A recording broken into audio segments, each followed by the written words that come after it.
بسم اللہ الرحمن الرحیم۔ السلام علیکم ورحمۃ اللہ۔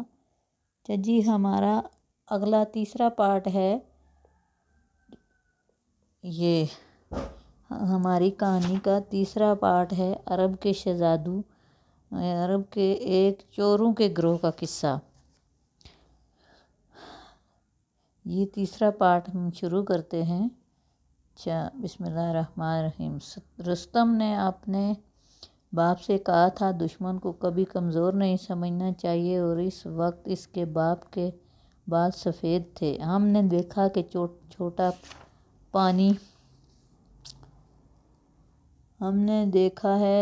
چھوٹا پانی کا چشمہ جب پھیل جاتا ہے تو پھر پورے اونٹ کو اس کے بوجھ سمیت لے جاتا ہے۔ اس جوان کی تربیت نہایت نظم سے ہوئی۔ اسے پڑھایا لکھایا گیا اور اس کی تربیت اس کے لیے ایک استاد مقرر کیا گیا جو اسے آداب اور بادشاہوں کے حضور بیٹھنے کا سلیقہ سکھاتا تھا۔ پھر اس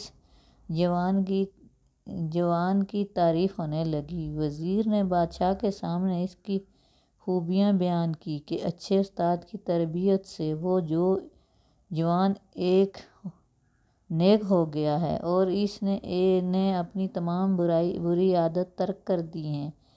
بھیڑیے کا بچہ بھیڑیا ہوتا ہے، اگر وہ انسانوں کی تربیت میں رہے اور موقع ملنے پر وہ اپنی پرانی خصلت کی جانب لوٹ جاتا ہے۔ اور جوان بھی 2 سال کی تربیت اور محنت کے باوجود چوروں کے ساتھ اٹھنے بیٹھنے لگا اور اس کی ان کے ساتھ دوستی ہو گئی۔ ایک دن انہوں نے مل کر وزیر اور اس کے 2 بیٹوں کے قتل کا منصوبہ بنایا، اور وزیر اور اس کے 2 بیٹوں کو قتل کرنے کے بعد اس کا مال لے کر بھاگ گئے۔ اس جوان نے اپنے ساتھیوں کی رہنمائی اسی پہاڑی غار کی جانب کی جہاں وہ پناہ گزین تھے اور پکڑے گئے تھے۔ اب وہ اپنے ان نئے ساتھیوں کے ہمراہ لوٹ مار کرنے لگا اور اس نے بغاوت کر دی۔ بادشاہ کو جب اس جوان کی اس حرکت کے متعلق معلوم ہوا تو اس نے افسوس کا اظہار کیا اور چند اشعار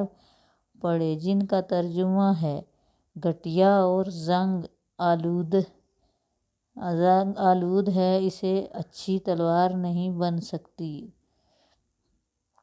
اور پڑھے لکھنے سے کوئی نالائق لائق نہیں بن جاتا۔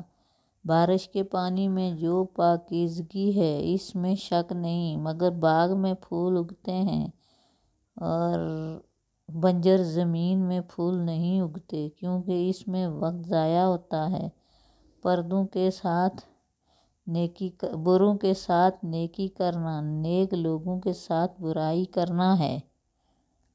اس حقائق کو بیان کرنے کا مقصد یہ ہے کہ انسان کی فطرت میں جو چیز شامل ہو وہ اسی کی جانب لوٹتا ہے۔ اس کی فطرت بدحواس کو جتنا بھی نیک بنانے کی کوشش کی جائے وہ برائی کی جانب ہی لوٹتا ہے، اور برے کے ساتھ نیکی کرنا ان لوگوں پر ظلم کرنا ہے جو اس برے کے ظلم کا شکار ہو گئے۔ انسان کی فطرت میں اگر بچپن سے ہی نیکی ڈال دی جائے تو وہ بڑا ہو کر نیک بنتا ہے، اور اگر اس کی فطرت میں بچپن سے برائی ڈال دی جائے تو وہ بڑا ہو کر اتنا ہی موڈی بنتا ہے۔